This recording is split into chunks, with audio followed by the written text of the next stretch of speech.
오늘 하나님 말씀은 전도서 3장 12절에서 14절 말씀입니다. 전도서 3장 12절에서부터 14절에 있는 말씀을 함께 보겠습니다. 제가 받들어 읽겠습니다. 사람이 기뻐하는 것과 그의 생애 속에서 선을 행하는 것 말고는 그것들 중에 선이 없음을 내가 아노라. 모든 사람이 먹고 마시며 자기의 모든 수고의 유익을 누려야 함을 또한 아노니 이것은 하나님의 선물이라. 내가 아는 것은 하나님께서 하신 것은 무엇이나 영원히 있을 것이라는 것이라. 아무것도 거기에 첨가될 수 없고 또 아무것도 거기서 뺄 수도 없으니 하나님께서 그것을 행하심은 사람들이 그분 앞에서 두려워하게 하려 하심이라. 잠깐 말씀을 해서 기도하겠습니다.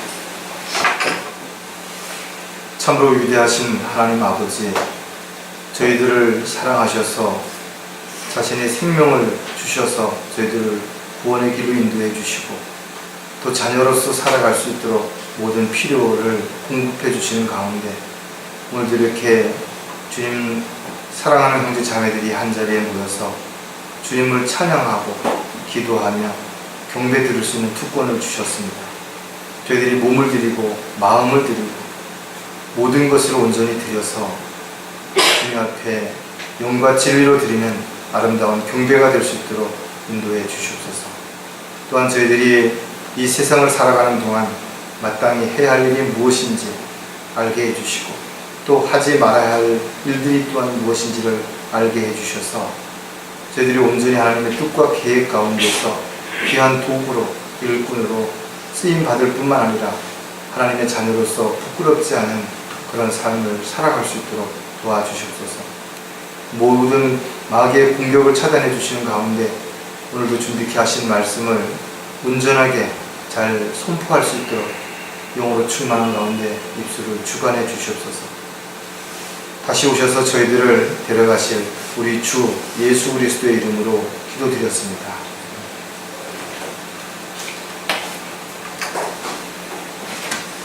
많은 사람들이 죽기 전에 회고록을 작성합니다.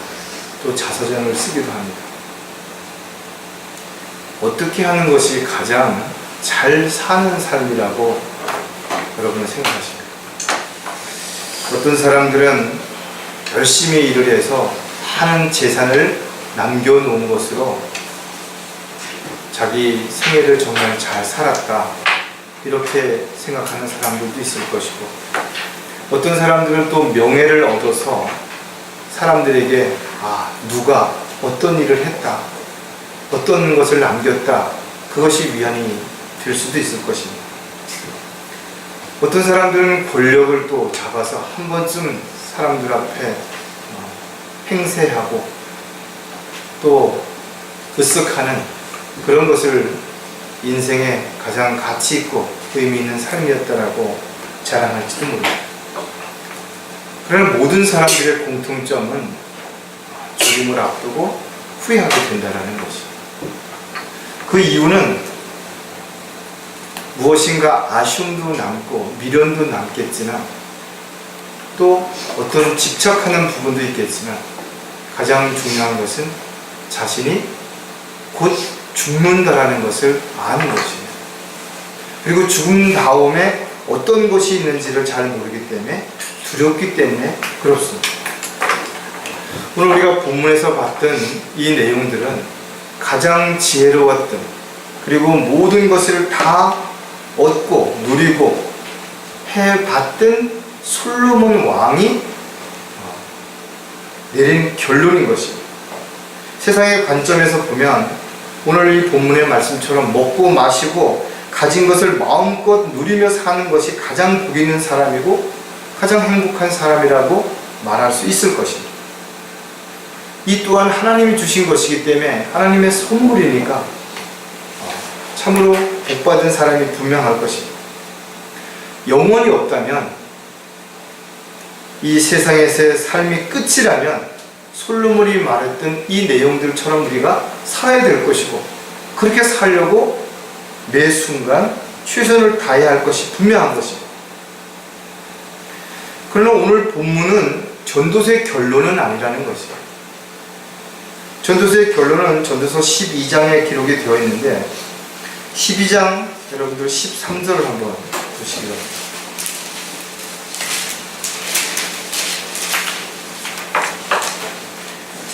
전체 일의 결론을 들을지니 하나님을 두려워하고 그의 계명들을 지키라. 이것이 사람의 모든 의문이 그랬어요. 의무라는 말은 마땅히 해야 할 일들, 곧 맡은 직분을 잘 감당하는 것, 이런 것을 의미하는 것입니다.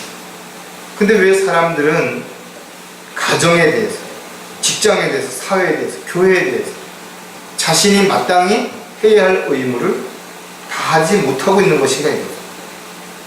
그 이유는 하나님을 두려워하지 않기 때문이라는 것입니다. 다시 말해서 하나님을 두려워하지 않는다면 그가 가지고 있는 지식이 얼마나 많든 얼마나 놀라운 지혜를 가지고 있든 간에 그것은 아무것도 아닌 것입니다. 왜냐하면 하나님을 두려워하지 않는 것은 지혜와 지식을 모르는 것이기 때문에 그렇습니다. 그래서 그들은 하나님의 계명을 거부하는 것이에요. 즉 하나님이 원하시는 삶이 아니라 자기가 원하는 하나님을 대적하는 삶을 살게 되는 것입니다. 자, 오늘 설교 제목은 영원한 것들의 약속을 모르는 사람들. 세상의 모든 것은 다 시작이 있고 또 끝이 있습니다. 모든 생명체들은 태어나면 반드시 한 번은 죽는다라는 것이. 사람도 마찬가지죠. 사람이 한번 태어난 것은 하나님께서 정해 준 것이고 또 죽은 다음에 심판을 받는 것도 마찬가지인 것입니다. 그러나 영혼이라고 하는 것은 어떤 상태가 끝없이 이어지는 것을 말하는 것이죠. 시간의 개념이 없는 것입니다. 그래서 아무것도 변하지 않는 것이죠. 왜냐하면 시작과 끝이 없기 때문에. 그러나 그리스도인들은 시작과 끝이 되시는 하나님을 믿고 약속을 받은 사람들입니다. 저 여러분이 세상 사람들하고 죄인들하고 다른 가장 확실하게 구분되어져야 되는 부분은 뭐냐 하면 우리는 죽어도 다시 살 수 있는 부활의 산 소망을 가지고 살아간다는 것입니다. 왜냐하면 우리는 영원히 살 수 있는 영생을 하나님 앞에 선물로 받았기 때문에 그렇습니다. 따라서 저와 여러분은 언젠가 이 세상에서 죽을 수 있죠. 주님이 늦게 오신다면. 그러나 죽은 다음에 다시 우리는 영광스러운 주님의 몸과 같이 변모되어서 주님의 영광에 참여하며 영원히 살게 될 것입니다. 이러한 가치를, 이러한 영혼의 가치를 알기 때문에 잠깐 보다 사라지는 안개와 같은 이 세상에 미련을 두지 않는 것입니다. 나그네처럼 순례자처럼 살아갈 수 있는 이유가 되는 것입니다. 또 사도 바울이 고린도 교회에 편지하면서 권고했던 말씀처럼 만일 그리스도 안에서 우리가 바라는 것이 오직 이 생뿐이라면 우리는 모든 사람 가운데서 가장 비참한 사람이죠.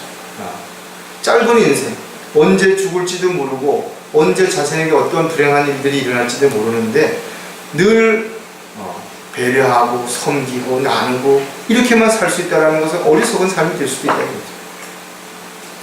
하지만 우리는 산 소망을 가지고 살아가는 거죠. 하나님의 계획과 뜻대로 살기 위해서 우리는 주님 앞에 모든 것을 맡기고 또 구하고 주님의 인도하시는 대로 순종하며 살아갈 수 있는 가장 확실한 이유는 우리에게 소망이 있기 때문인 것입니다. 우리에게는 확신이 있기 때문이라는 것입니다. 바로 영원한 영혼의 가치를 알기 때문이라는 것입니다.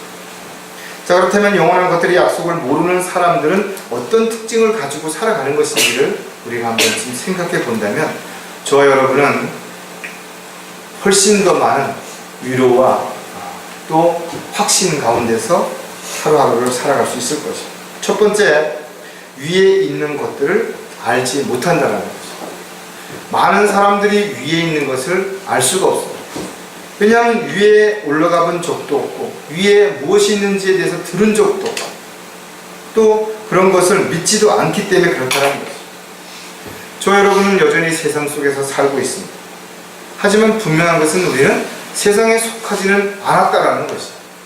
다만 우리가 세상에서 해야 할 일이 있기 때문에 주님께서 우리를 여기에 더 좋은 셋째 하늘로 데려가지 아니하시고 잠시 남겨두신 것이죠. 그 이유 때문에 우리는 세상으로부터 미움을 받기도 하고 세상 사람들에게 아무 이유 없이 공격을 당하고 비난을 받기도 하는 것입니다. 세상 사람들은 자신이 뭘 잘못하는지 모르는 사람들도 있지만 대부분은 알면서도 그 일을 계속하고 있는 이유가 무엇이냐 하면 자신에게 유익이 되기 때문인 거죠. 그러면서도 그들은 뭐라고 위안을 삼나 하면 다른 사람들도 다 그렇게 산다라는 것입니다. 세상의 가치 기준이 거기에 맞춰져 있다라고 변명을 한다라는 겁니다. 그러나 진리는 다수에 의해서 지켜지는 거 아니에요. 어떤 특정한 사람들이 자신이 하는 일이 옳다라고 이야기한다고 그것이 진리가 될 수 있는 것이 아니라는 것입니다. 진리를 수행한다라는 것은 인간적인 생각이나 판단으로 절대로 결정해서도 안 돼요. 그렇게 실행할 수도 없다라는 거죠. 성경은 세상을 사랑하면 하나님과 원수가 된다라고 분명히 기록하고 있다 이거죠. 세상은 살만한 데가 못 된다라는 거죠. 그리스도인들을 사랑하지 않기 때문에 그런 것이죠. 왜냐하면 이 세상은 사탄이 관장하고 있는 것이기 때문에 그렇습니다. 그러나 이 세상은 곧 끝이 오게 될 것입니다. 그리스도인들이 위에 있는 것에 영원한 것에 가치를 두고 살지 않는다면 우리도 역시 여전히 세상 사람들처럼 세상의 눈에 보이는 것들에 마음을 빼앗긴 채 불평하고 원망하고 남을 탓하면서 살 수밖에 없다라는 것입니다. 자, 위에 있는 것들을 알지 못하는 사람들에게서 나타나는 몇 가지 우리가 또 특징들을 살펴본다면 눈에 보이는 것에 마음을 둔다라는 겁니다. 흔히 우리 견물생심이라는 말 많이 쓰죠. 눈에 보면 가지고 싶은 건 당연합니다. 세상의 사람들이 마음을 많이 빼앗길 만한 것들이 너무나 많은 것이에요. 교회가 왜 세상적으로 변하는 것인가 이거죠. 그것은 사람들을 현혹시키고 사람들을 모으기 위해서 빚을 내서라도 크게 건물들을 짓고 사람들을 붙잡아 놓기 위해서 육신적이고 세상적인 사람들이 좋아하는 귀를 즐겁게 해주는 이야기를 하기 때문에 그런 거죠. 교회는 하나님의 말씀이 선포되는 곳이에요. 잘못된 것을 지적하고 바르게 하나님의 뜻대로 살아갈 수 있도록 잘못된 부분을 바로 잡아야 됩니다. 또 영적 전쟁에서 승리할 수 있도록 영적인 훈련이 필요한 곳이 바로 교회라는 것입니다. 눈에 보이는 것이 다가 아니라는 것을 아는 그리스도인들만이 자신의 육신적인 힘들고 어려운 것들을 극복하고 이겨내갈 수 있는 용기가 있고 또 그렇게 살려고 하는 마음가짐을 갖게 된다는 겁니다. 히브리 기자는 믿음으로 우리는 세상들이 하나님의 말씀으로 지어진 것을 깨닫나니 보이는 것들은 나타나는 것들로 된 것이 아니니라. 사실은 우리가 눈에 보는 것도 사실은 허상이 너무나 많다라는 것이에요. 보이지 않는 것들이 훨씬 더 중요하지만 이것은 영적인 눈이 감겨져 있는 사람은 볼 수가 없죠. 영적인 귀가 닫혀 있는 사람은 들을 수가 없는 것입니다. 고린도후서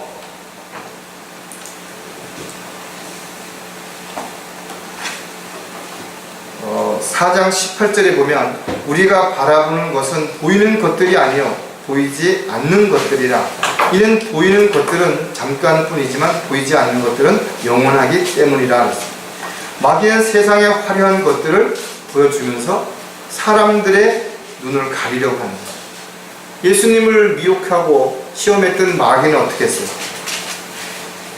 세상의 모든 것을 보여주면서 자신에게 경배하는 모든 것을 주겠다라고 했던 것을 여러분 기억해야 할 것입니다. 하나님께서는 우리에게 많은 것을 볼 수 있지만 특히 영적인 눈을 가지고 위의 것을 보기를 원하는 것입니다. 눈에 보이는 모든 것들은 주님이 오시면 다 사라지게 될 것입니다. 이는 우리가 소망에 의하여 구원을 받았음이나 보이는 소망은 소망이 아니라 사람이 보는 것을 왜 바라며 그랬습니다. 따라서 그리스도인들은 영적인 눈으로 모든 것을 분별해야 할 것입니다.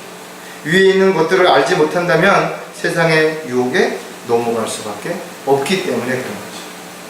두 번째로, 위에 있는 것들을 알지 못하면 마귀가 쳐놓은 올무에 걸리기 쉽다라는 것입니다. 올무는 짐승을 잡기 위해서 짐승이 잘 다니는 길목에다가 설치하는 것이. 그래서 한번 걸리면 빠져나올 수가 없는 것입니다. 우리 모두가 다 육신의 정욕대로 행하면서 세상에 마음을 두고 살았던 사실을 부인할 수 없을 것입니다. 우리는 진노의 자녀였고 마귀의 자녀로서 죄를 지으면서 그 죄 가운데 죽어서 지옥에 갈 수밖에 없는 그런 존재였다라는 것입니다. 육신의 쾌락을 추구하는 사람들은 그리스도인이라 할지라도 성령의 열매를 절대로 맺을 수 없습니다. 사도 베드로가 사랑하는 자들아, 타국인 같고 순례자 같은 너에게 권고하노니 혼을 거슬러 싸우는 육신의 정욕들을 멀리하라고 권고한 그 이유를 우리가 매일매일 그렇게 생각하지 않는다면 마귀가 쳐놓은 올무에 언제 걸리게 될지 우리가 아무도 알 수가 없게 되는 것입니다. 요한일서 2장 16절에 보면 이는 세상에 있는 모든 것이 육신의 정욕과 안목의 정욕과 생의 자랑이요 아버지께 속한 것이 아니라 세상에 속한 것이기 때문이라 했습니다.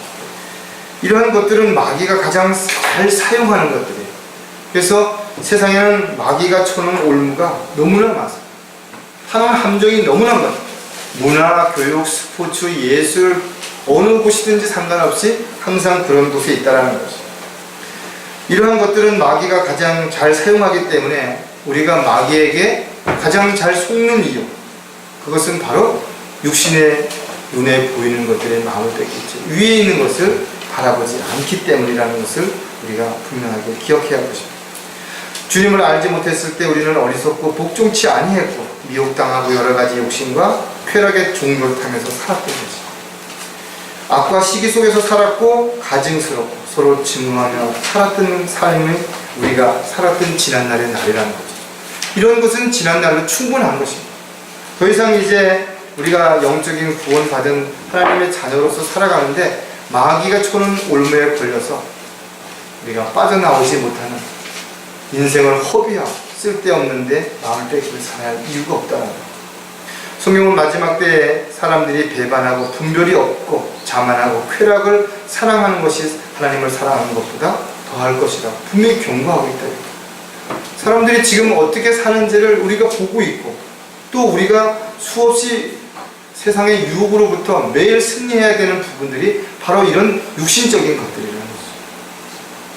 갈라디아서 5장 16절도 보면 내가 이것을 말하노니 성령 안에서 행하라. 그리하면 너희는 육신의 정욕을 이루지 아니하리라. 우리가 성령을 따라 살아야 하는 이유, 성령의 말씀에 귀를 기울이고 성령님의 인도하심에 우리가 매 순간 순종해야 하는 이유가 너무나 간단하다. 따라서 구원받은 그리스도인이라면 위에 있는 것들을 바라보면서 더 이상 육신의 쾌락에 따라 정욕을 이루려고 하지 않을 때 우리는 끊임없이 승리할 수 있는 삶을 살아가게 될 것입니다. 위에 있는 것들을 알지 못하면 작은 것들에 집착하게 된다는 것이죠. 자신이 가진 것들을 다른 사람의 것과 비교하면서 자랑하기도 하고 시기하기도 하는 것입니다. 또 그런 것들이 무엇이 더 옳고 좋냐라는 것을 가지고 다투거나 논쟁을 벌이기도 하는 것입니다. 세상의 가치관은 사람들마다 다르기 때문에 무엇이 더 가치 있고 무엇이 더 소중하다라고 쉽게 평가할 수가 없을 것입니다.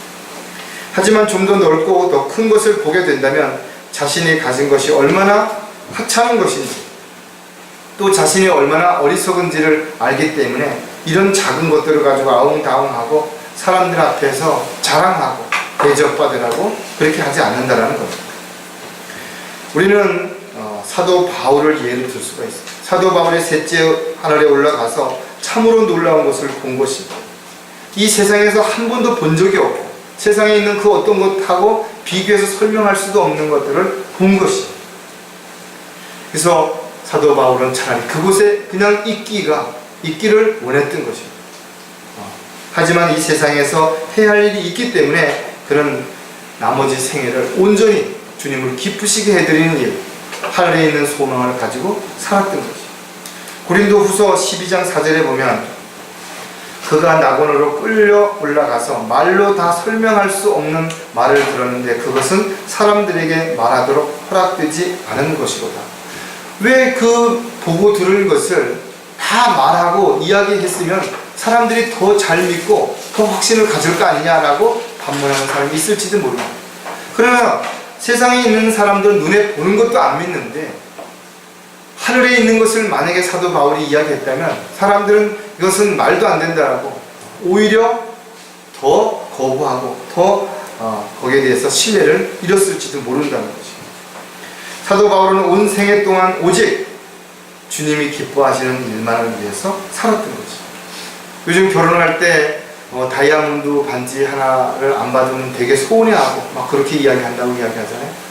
수백만 원에서 시작해가지고 어떤 사람은 수천만 원, 수억에 이르는 다이아몬드 반지 하나를 가지고 사람들은 자신이 결혼을 잘했다든지 아니면 세상에서 성공했다든지 이렇게 평가한다 이거죠.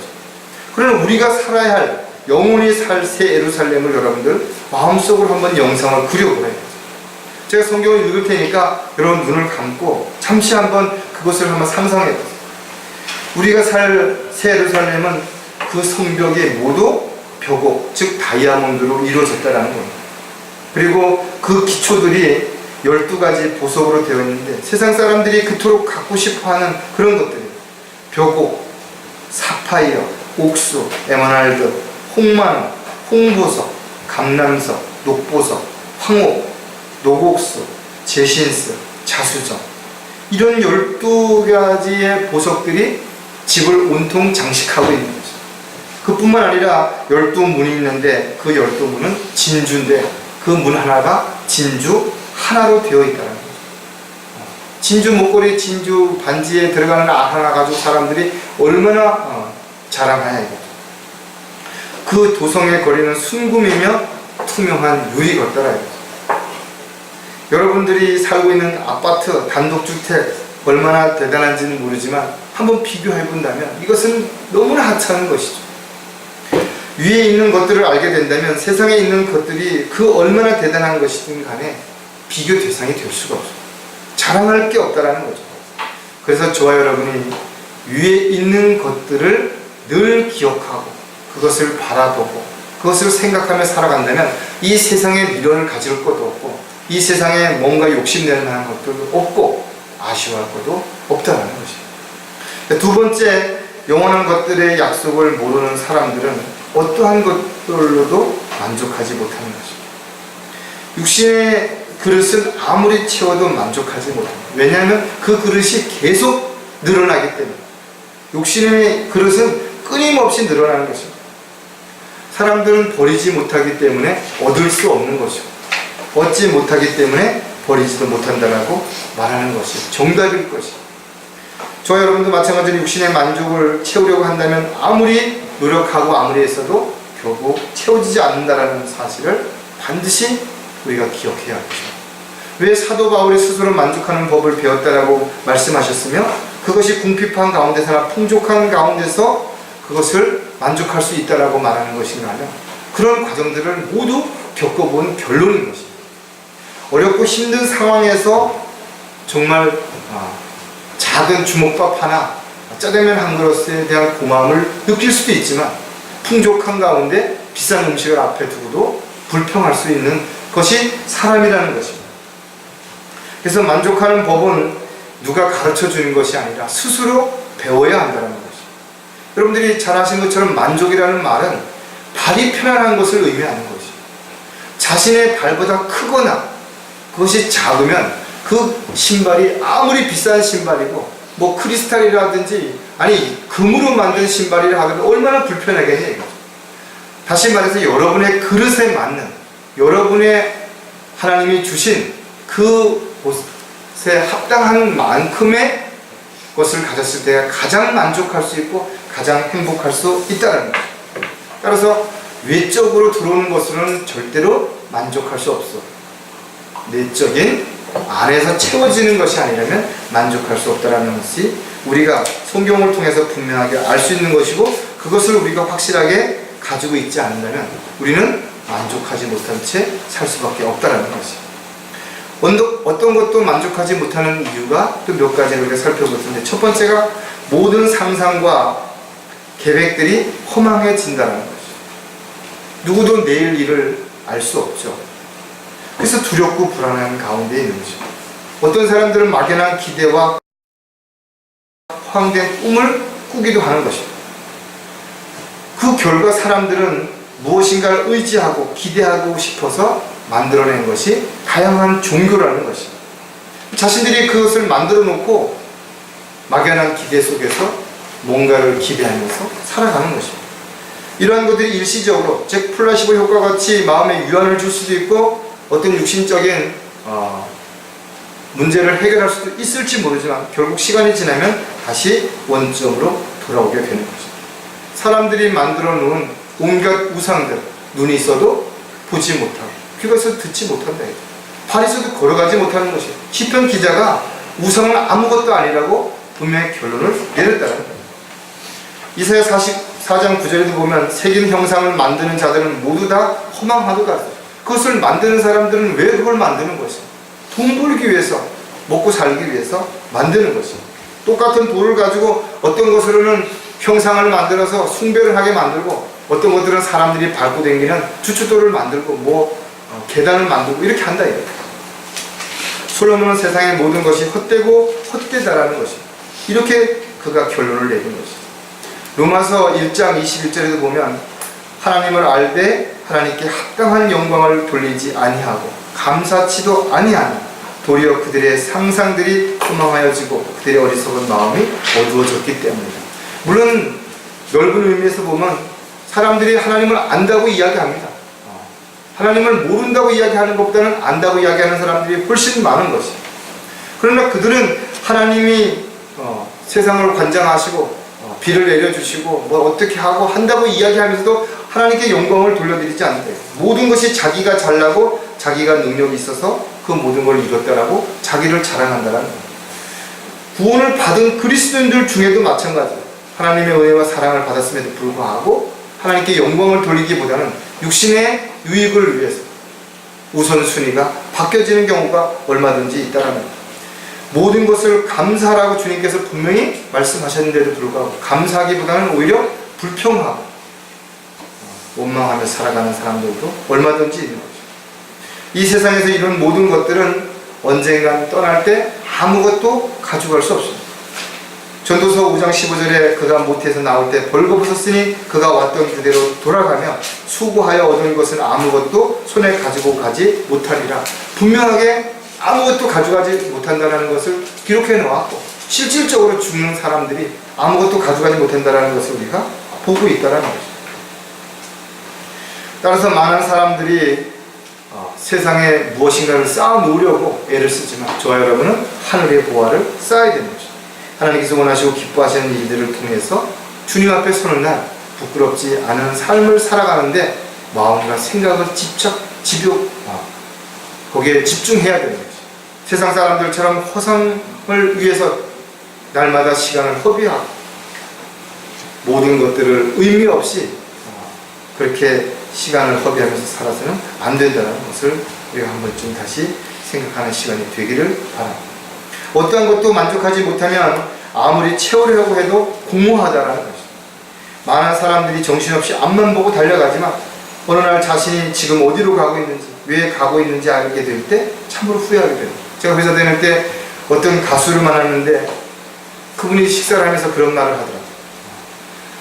그 많은 사람들 앞에서 공연을 할 때는 사람들이 열광하고 자기가 뭔가 된 것 같고 대단한 것 같은데 막상 집에 가서 문을 열고 들어갈 때 껌껌한 방에 아무도 반겨주는 사람이 없을 때 너무나 허탈하고 허전하다는 거예요.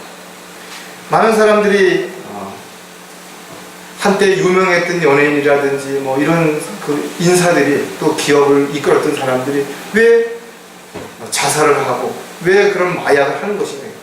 자신의 그 어떤 찬란했던 어떤 한순간 그 그것이 무너지기 시작할 때 견딜 수가 없는 거예요. 그 공허함을 채울 수 없기 때문에 이런 극단적인 생각들을 하게 된다는 것을 우리가 생각해 볼 때 참 우리가 다시 한번 좀 깊이 생각해 볼 부분이라는 것입니다. 많은 사람들은 끊임없이 뭔가를 채우려고 하지만 한마디로 말해서 밑빠진 독에 물을 붓는 것과 같은 거죠. 채울수록 빨리 부으면 빨리 불수록 더 빨리 빠져나가는 거죠. 육신의 배고픔은 음식을 먹으면 채워지지만 영적인 공허한 마음은 아무리 많은 것을 먹고 아무리 많은 것을 가져도 채워지지 않는 것입니다. 저 여러분은 그리스도인이기 때문에 영적인 것은 영적으로 하나님의 말씀으로 채워지지 않는다면 우리는 끊임없이 세상적인 것에 대해서 불평할 수밖에 없다라는 것을 우리에게 가르쳐 주는 것입니다. 이사야 32장 6절에 보면 이는 천한 자는 비열하게 말하고 그의 마음은 죄악을 행하며 위선을 행하고 주를 거역하여 불경건함을 발설하며 줄인 자의 혼을 공허하게 하고 그는 목마른 자의 마시는 것을 못하게 할 것이기 때문이라 했습니다. 인간의 마음 즉 욕심의 그릇은 끊임없이 채우려고 하지만 그럴수록 점점 공허해진다는 것입니다. 그래서 이사야 선지자는 29장 8절에서 또 그것은 굶주린 자가 꿈꿀 때와 같게 되리니 보라 그가 먹으나 깨면 그의 혼은 공허하며 또 그는 목마른 사람이 꿈꾸는 때와 같이 되리니 보라 그가 마시나 깨면 보라 기진하여 그의 혼은 갈증하는 것 같이 시온산을 대적하여 싸우는 모든 민족들의 무리가 그러하거든. 꿈속에서 아무리 맛있는 걸 먹고 마시고 한다 하더라도 그것이 꿈을 깨고 나면 역시 갈증이 나고 배고픈 것은 동일하다는 거예요. 세상 사는 이치가 바로 그렇다는 거예요. 세상에서 무엇인가를 채우려고 아무리 애써도 꿈이 깨고 나면 허전해지는 것처럼 공허할 수밖에 없다는 거예요. 저와 여러분 하나님의 은혜와 사랑을 받은 사람들로서 이 세상에 무엇인가를 채우려고 하기보다는 하나님의 은혜와 사랑으로 그 말씀으로 충만할 때가 가장 만족한 삶이라는 것을 우리가 오늘 또 다시 배우게 된다는 것입니다. 어떠한 것도 만족하지 못하게 된다면 항상 불안함과 두려움을 느낀다는 겁니다. 참으로 많은 사람들이 의외로 두려워하는 것입니다. 스스로 불안함과 두려움 속에서 일어나지도 않은 일들을 근심하고 걱정하는 거죠. 누가복음 24장에도 보면 주께서 그들에게 말씀하시기를 어찌하여 너희는 불안해하며 어찌하여 너희 마음에 의심이 생기느냐. 주님을 바라보지 않고 사람을 바라보게 된다면 결국은 두려움과 불안함 속에 살아갈 수밖에 없습니다. 아무리 대단한 능력, 아무리 무슨 힘이 있고 지혜가 있다 할지라도 사람은 결코 신뢰의 대상이 될 수 없는 것입니다. 시편 43편 5절에 오 내 혼아 어찌하여 내가 낙담하느냐 어찌하여 내가 내 안에서 불안해하느냐 너는 하나님을 바라라 내 얼굴을 강건케 하시는 분이요 내 하나님이신 그분을 내가 여전히 찬양하니라. 시편 기자는 어렵고 힘든 가운데서 수없이 많은 낙담과 불안한 삶을 살았던 것이 분명합니다. 그러나 그가 내린 결론이 뭐예요? 너는 하나님을 바라라는 거죠. 하나님께서 강건케 해주시고 돌봐주시고 보호해 주시는 거죠. 그래서 시편 기자는 우리가 피할 곳은 피난처가 되시는 주님밖에 없다는 거예요. 주님만이 우리의 요새가 될 수 있다는 거예요. 자신이 하는 일이 하나님의 뜻 가운데서 지금 하고 있는 것이라면 절대로 여러분 불안해할 필요 없죠. 또 여러분이 주님과 함께 동행하고 있다면 주님은 여러분의 모든 것을 알고 계시는 거죠. 여러분 스스로가 주님을 거역하고 대적하고 하나님의 뜻과 계획에서 벗어나는 삶이 아니라면 반드시 주님께서 돌봐주시고 보호해 주실 것이 분명하다. 그래서 우리는 주님의 뜻과 계획 가운데서 고난을 당한다면 오히려 복 있는 자들이라고 베드로가 우리에게 가르쳐 준 것이. 또 세상이 주는 평안과 같지 않다라는 것을 요한복음을 통해서 우리에게 분명히 알려주셨다 이거죠. 우리는 주님 안에서 주님의 뜻대로 살아갈 때 진정한 평안을 얻게 되는 것이고 모든 불안과 두려움으로부터 자유롭게 될 수 있게 되는 것이죠. 마지막으로 영원한 것들의 약속을 모르는 사람들은 하나님의 말씀을 믿지 못한다는 것입니다. 세상은 수시로 변하죠. 10년 전에 옳았던 것이 지금은 틀렸다라고 말할 수 있습니다. 10년 전에 잘했던 것이 지금은 잘하지 못한다라고 말할 수 있다는 거죠. 세상에는 수많은 사람들이 그때그때 말을 바꾸는 위선자들로 살아가고 있다. 사기꾼만 약속을 안 지키는 거 아니야. 세상에 수많은 사람들이 여러 가지 이유로 약속을 지키지 않는 것이. 그래서 사람을 신뢰할 수 없다는 거예요. 왜냐하면 언제든 사람은 쉽게 변질될 수 있기 때문에 그런 것이. 많은 사람들이 사람을 믿는다고 말한다. 그러나 반드시 그 사람은 후회할 때가 오게 될 것이에요. 솔로몬은 잠언 29장 25절에서 사람을 두려워하면 덫에 걸리나 주를 신뢰하는 자는 누구나 안전하리라 했습니다. 사람을 신뢰하고 사람을 두려워하게 되면 결국은 언젠가는 그 꾀임에 넘어가고 덫에 걸리는 거죠. 성경은 약속으로 시작을 해서 약속으로 끝나는 책이라고 표현할 수 있을 만큼 모든 것이 약속으로 이루어져 있습니다. 영원한 가치를 아는 그런 그리스도인들만이 성경에 기록된 하나님의 말씀을 문자 그대로 믿는 것이, 또 소망 가운데 살아가는 것입니다. 그러나 하나님의 약속을 믿지 않는 사람들은 성경을 자기 마음대로 자의적으로 해석하거나 또 약속을 지키지 않는다는 것입니다. 우리가 신뢰할 수 있는 분은 오직 주님 한 분밖에 없다. 우리가 주님을 신뢰한다면 주님의 말씀을 전적으로 믿고 실행해야 될 것입니다. 하나님의 말씀은 인간적인 생각으로 볼 때는 때로는 이해할 수도 없죠. 불가능해 보이기도 한다는 것입니다. 그러나 우리가 주님 안에서 주님이 주시는 지혜와 능력 가운데 믿음으로 이것을 바라본다면, 또 그렇게 믿음으로 행한다면 그것이 주님을 기쁘시게 해드릴 수 있는 것이 아름다운 성령의 열매를 맺을 수 있게 되는 것입니다. 하나님의 말씀을 믿지 못하게 된다면 가장 먼저 나타난 특징이 확신이 없기에 실행하지 않는다는 것. 왜 많은 사람들이 알면서 실행하지 못하는 것인가요? 그것은 확신이 없는 것이죠. 확신이 없이 하는 일은 좋은 성과를 절대로 기대할 수 없습니다. 또 확신이 없다면 간절하게 기다릴 이유가 없게 되겠죠. 왜 주님이 다시 오시는 것을 간절히 삼엄에 기다리지 않는 것인가요? 확실한 약속이 없기 때문에, 그것을 믿지 않기 때문에 그런 것입니다. 그리스도인들은 한마디로 하나님의 말씀을 믿는 사람들, 그리고 그 믿기 때문에 그 말씀을 실행하면서 살려고 하는 사람들. 히브리 6장 11절에 우리는 너희 각자가 끝까지 소망의 온전한 확신을 향하여 같은 부지런함을 보여주기를 바란다 그랬습니다. 진실한 마음으로 확신 가운데 다가가라는 것이. 빌립보 1장 6절에도 보면 우리가 이것을 확신하노니 너희 안에 선한 일을 시작하신 그분께서 예수 그리스도의 날까지 그 일을 완성하시리라 했습니다. 하나님께서 약속하셨다 이거죠. 분명히 책임져 주시겠다는 것이 분명한 것입니다. 우리가 믿는 것은 막연한 것을 믿는 거 아니에요. 우연히 뭔가 이루어지길 기대하는 거 아니에요. 하나님의 기록된 약속을 문자 그대로 이루어질 것이라고 믿는 것이에요. 디모데후서 3장 14절에 그러나 너는 내가 배운 것과 확신한 것에 꾸준히 거하라. 내가 누구에게서 배웠는가를 알아야 해. 가장 중요한 것은 우리가 정말 성경에 기록되어 있는 하나님의 말씀을 알았다면 그것을 확신 가운데 지금 살아가고 있는 것인가요? 또 그 약속 가운데 꾸준히 지금 거하면서 그것을 믿음으로 실행해 가고 있는 것입니다. 따라서 성경을 많이 아는 것보다 더 중요한 것은 내가 알고 있는 그 말씀을 지금 지키면서 그 말씀에서 벗어나지 않으려고 애쓰고 있는 것인가가 더 중요하다는 것입니다. 하나님의 말씀을 다르게 가르치는 사람들, 믿지 않는 사람들, 또 잘못 행하는 사람들을 우리가 이단이라고 말한다. 이단에 속한 사람들은 왜 이단에 속는 것인가? 그 이유는 간단한 것입니다. 이단이 말하는 내용은 끝이 다를 뿐 처음은 너무나 비슷한 것입니다. 그래서 영적인 분별력이 없으면 쉽게 속는 것입니다.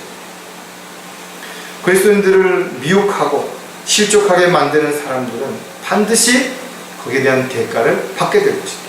세상에 많은 사기꾼도 있고 사람들을 힘들게 만들고 괴롭히는 사람들도 있지만 신실한 그리스도인들을 실족해 하고 낙담하게 만들고 하나님의 사역을 하지 못하게 방해하는 자들은 가장 큰 죄를 지는 것입니다.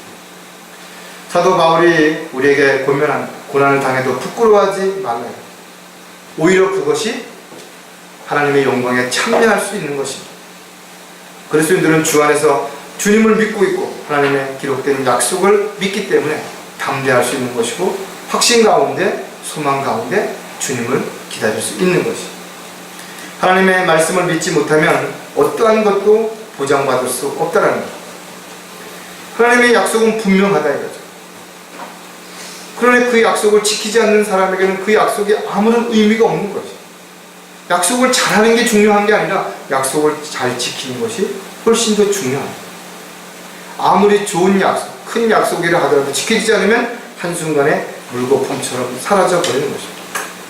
오늘 본문 앞 구절에 보면 11절에 보면 내가 돌이켜 헤아려서 보니 경주가 빠른 자에게 주어지는 것도 아니고 전쟁에 힘센 자에게 오는 것도 아니고 먹을 것이 현명한 자에게 오는 것도 아니고 재물이 명철한 자에게 오는 것도 아니며 재주 있는 자에게 은총이 주어지는 것도 아니니 때와 기회가 그들 모두에게 일어나는 것, 아무도 알 수 없다는 것입니다.